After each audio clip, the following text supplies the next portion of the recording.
Hello students, welcome to accountancy class. Today our topic is cost of consumable goods.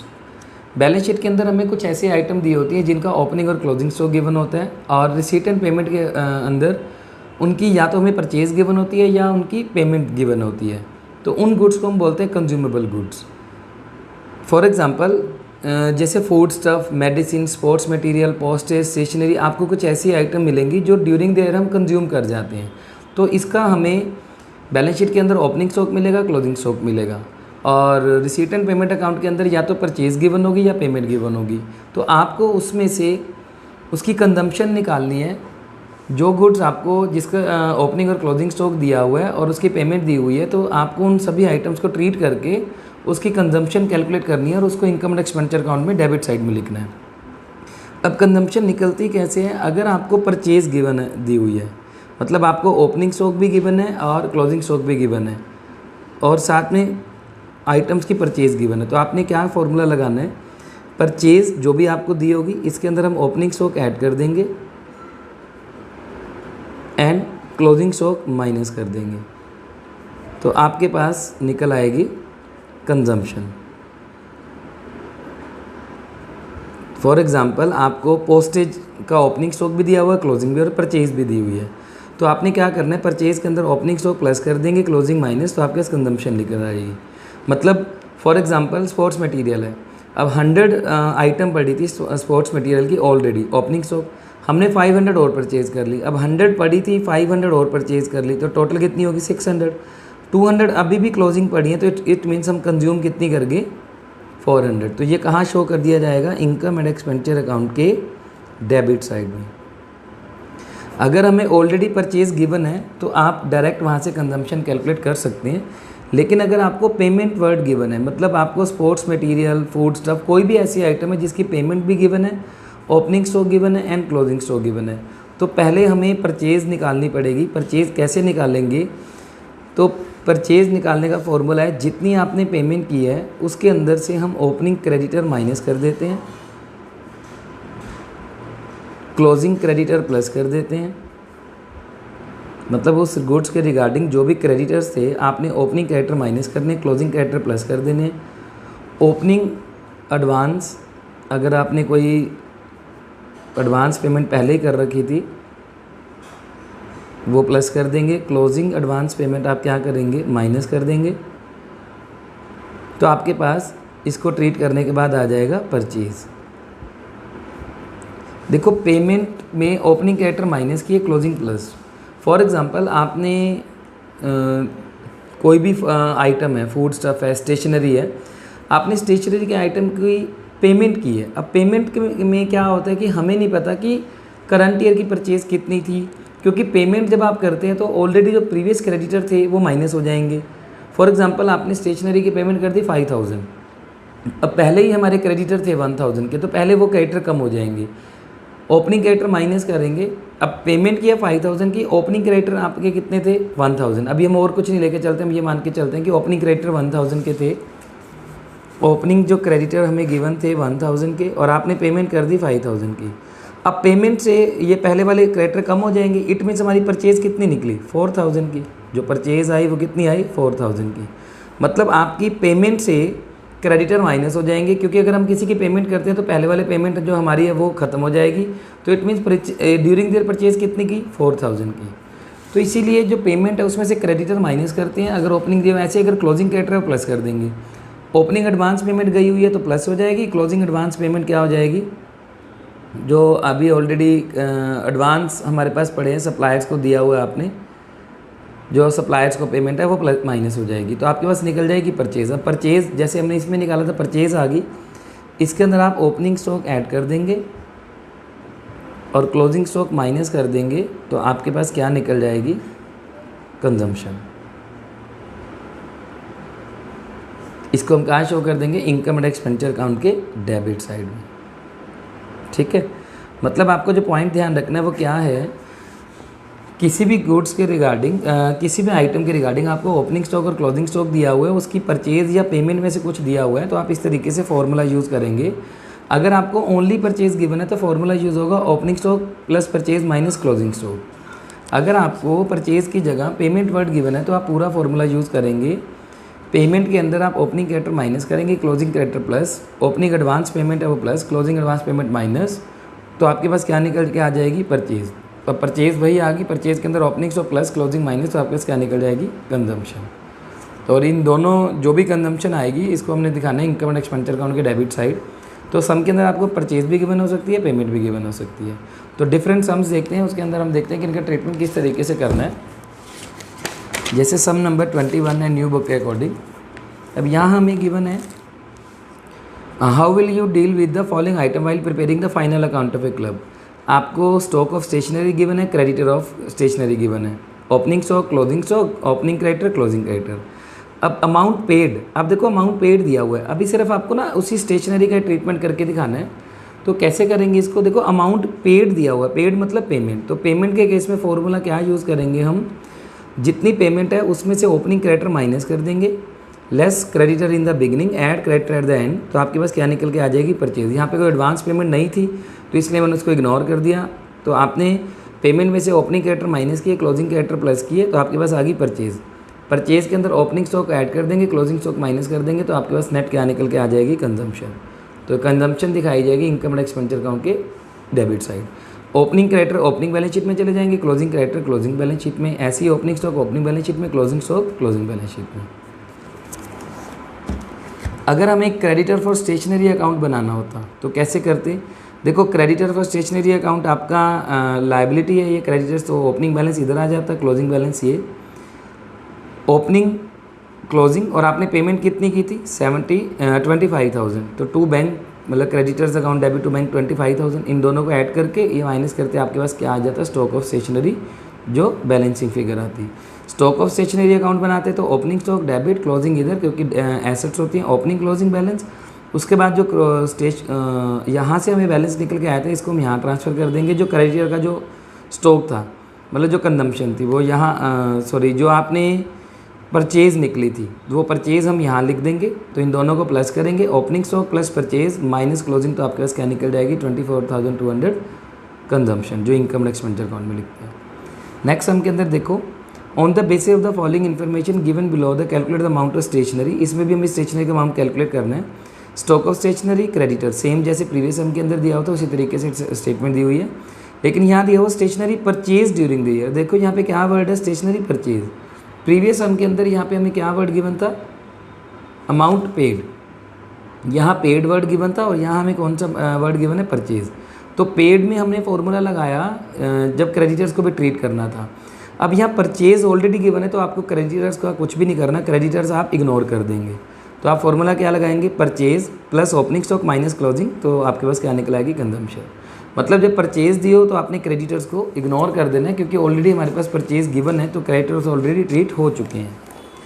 Next sum के अंदर इसके अंदर हमें sports material दिए हुए हैं, उसका ट्रीटमेंट करके दिखाना है। Stock of sports material creditors and advance to supplier. अब एडवांस पेमेंट भी दी हुई है और नीचे क्या वर्ड गिवन है? Payment to supplier. अब देखो पेमेंट दी हुई है तो पेमेंट वाला फॉर्मूला लगेगा जो अभी हम पढ़ रहे थे। क्या फॉर्मूला था? पेमेंट के अंदर opening creditor minus closing plus opening advance payment plus closing advance payment minus, तो परचेज आ जाएगी। फिर ओपनिंग स्टॉक प्लस कर देंगे, क्लोजिंग माइनस, तो आपके पास क्या निकल जाएगी? कंजम्पशन। तो देखो इसको कैसे करना है। तो आपने इसको इनकम एंड एक्सपेंडिचर अकाउंट में दिखाना है। इसने वर्किंग नोट बना के दिखा दिया इनकम एंड एक्सपेंडिचर अकाउंट में, क्योंकि काफ़ी बड़ा ट्रीटमेंट हो जाता तो इसने वर्किंग नोट बना के यहाँ ट्रीटमेंट कर दिया। ये देखो पेमेंट, ये हमें दी हुई है पेमेंट। पेमेंट में से आप क्या करेंगे? ये देखिए opening creditor minus closing creditor plus opening advance payment minus closing advance payment plus, तो आपके पास आ गई परचेज। परचेज के अंदर opening stock plus closing minus, तो ये कंजम्पशन निकल के आ जाएगी। ठीक है, इस तरीके से हमें ये सम सब सॉल्व करने हैं। अब नेक्स्ट सम में भी देखिए ये क्या दिया हुआ है। From the following information calculate the amount that will appear against stationery account in the income and expenditure account. आपको क्रेडिटर फॉर स्टेशनरी दिया हुआ, स्टॉक दिया हुआ है, सेम उसी तरीके से नीचे दिया हुआ है during there payment made to creditor. आपको पेमेंट दी हुई है और stationery purchase in cash 20% of total stationery. अब देखो यहाँ हमें पहले वाले जो सम कर रहे थे वहाँ हम डायरेक्ट परचेज हमारे पास आ जाती थी, एक्चुअल में वो क्रेडिट परचेज निकलती है। यहाँ हमें कैश परचेज अलग से दी हुई है, तो कैश परचेज हम प्लस कर देंगे तो टोटल परचेज निकल आएगी। जो ये हमारा फॉर्मूला था, ये जो परचेज आती है ये क्रेडिट परचेज है, तो इसके अंदर कैश परचेज प्लस करते हैं। जब हम कैश परचेज प्लस करते हैं ये क्रेडिट आती है, तो टोटल परचेज बन जाती है हमारे पास। ठीक है, अब अलग से हमें कैश परचेज दी हुई है सम के अंदर, तो कैसे करेंगे? देखो, पेमेंट में से opening creditor minus closing plus, तो आपके पास क्या निकल जाएगी? Credit purchase. क्योंकि क्रेडिटर्स का ट्रीटमेंट कर रहे हैं तो क्रेडिट परचेज आती है। पहले हमें कैश परचेज दी नहीं होती थी, इसलिए हम उसको टोटल परचेज मान लेते थे। अब क्रेडिट परचेज दी हुई है। जो कैश परचेज है उसके बारे में कहा है कि it is 20% of total purchase. अब जो कैश परचेज है वो टोटल परचेज की 20% है, तो इट मीन्स जो ये परचेज है ये कितने परसेंट होगी? 80%। मतलब जो क्रेडिट परचेज निकली वो 80% है। तो अगर क्रेडिट परचेज 80% है 1,20,000, तो टोटल परचेज हमारे पास आ जाएगी 1,50,000। इस तरीके से हम टोटल परचेज निकाल सकते हैं। अब मतलब ये 80% है, 80% है 120, इसको डिवाइड कर देंगे 80 से इंटू 100 से करते तो टोटल परचेज आ जाएगी, 20 से परचेज करते तो कैश परचेज आएगी। तो cash purchase plus credit purchase ये total purchase plus opening stock minus closing, तो क्या निकल आएगा? कंजम्पशन। नेक्स्ट सम के अंदर भी हमें यही दिया हुआ है, स्पोर्ट्स मटेरियल दिया हुआ है और उसके रिगार्डिंग कुछ एडजस्टमेंट दी हुई हैं, तो इन्हीं एडजस्टमेंट को आपने ट्रीट करके कंजम्पशन कैलकुलेट कर लिए, सेम उसी तरीके से जैसे हम पहले कर रहे थे। अगर हमें कोई सेल दी होती है तो वो सेल हम वहाँ से माइनस कर देते हैं कंजम्पशन जो हम निकालते हैं। अगर आपने कोई परचेज़ किया प्लस करते हैं, तो अगर कोई मटेरियल सेल कर दिया तो वो माइनस कर देते हैं। आफ्टर देन हमारे पास वही सम्स आ गए हैं, पूरा रिसीट एंड पेमेंट अकाउंट हमें गिवन है, उससे इनकम एक्सपेंडिचर अकाउंट और बैलेंस शीट हमें तैयार करनी है। तो इसके डिफरेंट सम देखते हैं, इनके अंदर कुछ पॉइंट दिए हुए हैं, तो इसके अंदर जो कंजम्पशन वाले हैं वो पॉइंट भी देखते हैं और डिफरेंट जो अलग से सम दिए हुए हैं वो भी देखते हैं। तो सम नंबर 26 है, इसकी एडजस्टमेंट देखते हैं। सबसे पहले मंथली सैलरी दी हुई है 1000। अब मंथली सैलरी 1000 है, सैलरी ऑलरेडी गिवन कितनी है हमें? 11,000। मंथली सैलरी 11,000 है, मंथली सैलरी 1000 है, टोटल 11,000। तो 1000 के अकॉर्डिंग पूरे ईयर की सैलरी कितनी होगी? 12,000। तो इट मीन्स 1000 सैलरी आउटस्टैंडिंग है। उसके बाद the value of unused postage stamp. अब ये देखो, unused postage stamp opening stock दिया हुआ, क्लोजिंग स्टॉक दिया हुआ, तो ये कंजम्पशन कैलकुलेट करनी पड़ेगी। तो आप कैसे करेंगे? ओपनिंग प्लस, अब यहाँ देखो अनयूज स्टैम्प के बारे में हमें क्या दिया हुआ है? पोस्टेज स्टैम्प, ये ना पेमेंट दी हुई है। अब हमें नहीं पता कि ये पेमेंट है या परचेज़ है, तो कुछ भी नहीं कह रखा, तो हम क्रेडिटर्स को ट्रीट करेंगे क्योंकि पेमेंट है। लेकिन यहाँ पे क्रेडिटर्स कुछ दे ही नहीं रखे इसके रिगार्डिंग, तो फॉर्मूला लगेगा ओपनिंग प्लस जो ये पेमेंट है माइनस क्लोजिंग, तो आपके पास डायरेक्ट कंजम्पशन आ जाएगी। ठीक है, आप इसको opening plus purchase minus closing treat कर सकते हैं। अब ये वाला opening stock opening balance sheet में, ये क्लोजिंग वाला क्लोजिंग बैलेंस शीट में, एसेट्स में। उसके बाद हमें दिया हुआ स्टॉक ऑफ क्रिकेट मटेरियल, ये भी आपकी क्या हो जाएगी? कंजम्पशन वाला पॉइंट है। तो ओपनिंग प्लस, अब देखो क्रिकेट की परचेज मटेरियल की परचेज दी हुई है, क्रिकेट मटेरियल की purchase, opening plus purchase minus closing, तो आप इसको इस तरीके से कंजम्पशन शो कर सकते हैं। जैसे ये देखो, ये पोस्टेज कंज्यूम दिए हुए हैं हमें और ये हमें क्रिकेट मटेरियल कंज्यूम दिया हुआ है। ठीक है, इस तरीके से हमें इसको ट्रीट करना है। उसके बाद हमें जो दिया हुआ है, नेक्स्ट एडजस्टमेंट देखते हैं। एरियर ऑफ मेंबरशिप सब्सक्रिप्शन दिया हुआ है। अब एरियर का मतलब जो पेंडिंग अमाउंट है, तो ये हम पहले ऑलरेडी कर चुके हैं सब्सक्रिप्शन पॉइंट। तो इसमें क्या करेंगे? ये लास्ट ईयर की सब्सक्रिप्शन आउटस्टैंडिंग है और ऑन 31 मार्च 2014 ये 8000। अब देखो ये 4 दिया हुआ वर्ड, तो 4 मतलब करंट ईयर की आ गई। अगर यहाँ पे एज ऑन होता तो ये टोटल हो जाती। अब ये करंट ईयर की है। अब जो लास्ट ईयर की सब्सक्रिप्शन है ये माइनस हो जाएगी, करंट ईयर की क्या करेंगे? प्लस कर देंगे। देखो सब्सक्रिप्शन वाला पॉइंट, सब्सक्रिप्शन 40,000, इसमें से लास्ट ईयर की सब्सक्रिप्शन माइनस हो जाएगी। अब देखो लास्ट ईयर की जो सब्सक्रिप्शन है वो 6600 थी, लेकिन यहाँ हम देखते हैं पॉइंट जो हमें सब्सक्रिप्शन दिया हो, तो membership subscription including 6000 for the year 31 March 2013। हमारा करंट ईयर है 13 की हमें 6000 मिल गई। अब देखो लास्ट ईयर की पेंडिंग कितनी थी? 6600, मिली कितनी है? 6000। तो आप माइनस कितनी करेंगे? 6000। जो 600 है वो कहाँ चली जाएगी? क्लोजिंग बैलेंस शीट में, एसेट साइड में। और जो करंट ईयर की आउटस्टैंडिंग सब्सक्रिप्शन कितनी है? 8000, तो वो 8000 हम प्लस कर देंगे और 8000 यहाँ, तो टोटल 8600। अगर यहाँ हमें दिया होता कि एज ऑन, मतलब टोटल ही 8000 है, तो आप 8000 बाहर लिखते, 600 माइनस करके 7400 यहाँ लिखते। लेकिन यहाँ 4 दिया हुआ था, मीन्स करंट ईयर की आउटस्टैंडिंग कितनी है, तो आपने करंट ईयर की ही सब्सक्रिप्शन आउटस्टैंडिंग उतनी ही ली, 8000। लास्ट पॉइंट दिया हुआ है, donation and entrance fees are not to be capitalize. Not to be capitalize का मतलब ये आपकी इनकम है, इसको आपने कैपिटल रिसीट नहीं मानना। अगर ये नोट टू बी कैपिटलाइज ना लिखा होता तो हम इसको ये मानते कि ये हमारी लाइबिलिटी है, इसको आप बैलेंस शीट में लाइबिलिटी में लिखते हैं। अभी इसको इनकम लिखेंगे। यहाँ हमें 3 बैलेंस दिए हुए हैं। ओपनिंग बैलेंस ये हम पहले भी पढ़ते थे कि ये बैलेंस क्या आते हैं, ये आपके कैश के बैलेंस होते हैं। ये एसेट्स हैं कैश, बैंक, ये एफडी फिक्स डिपॉजिट अकाउंट, ये तीनों एसेट्स में चले जाएंगे। ये 6% जो है ये इंटरेस्ट रेट है। अगर आपको सम में कहीं पर इंटरेस्ट नहीं दिया हुआ तो हम अपने आप अक्रूड इंटरेस्ट लेके चलेंगे 30,000 का 6% 1800, लेकिन अभी देखेंगे इंटरेस्ट हमें मिला या नहीं मिला।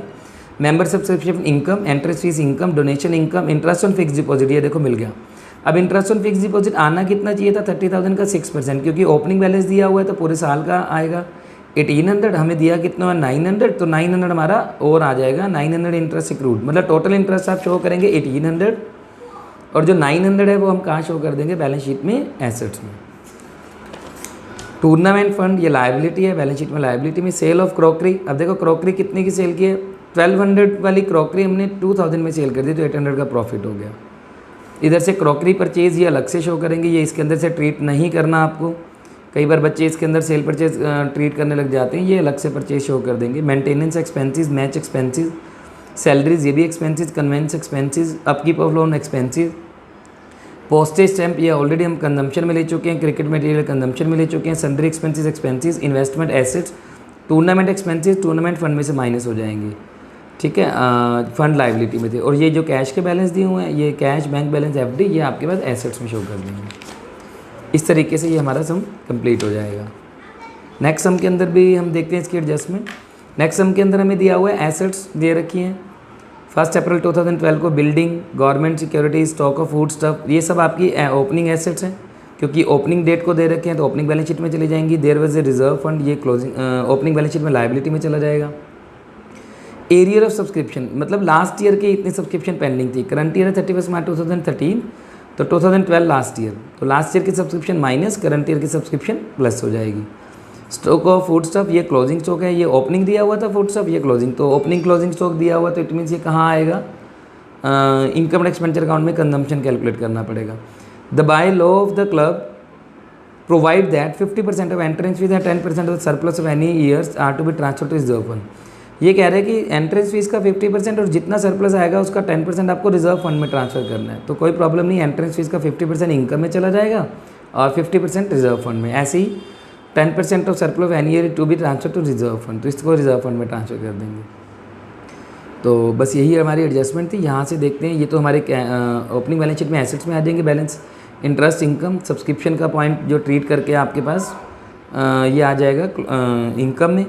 अब सब्सक्रिप्शन कहते हैं कि इसके अंदर 800 है 11-12 की, 11-12 की पेंडिंग थी, 900 मिली है 800, तो 100 अभी भी पड़ी है, वो क्लोजिंग बैलेंस शीट में चली जाएगी। Profit on entertainment income, refreshment receipt income, entrance fees income, refreshment expenses, ये आप एक्सपेंसेस ले लेंगे, परचेज़ किए हैं।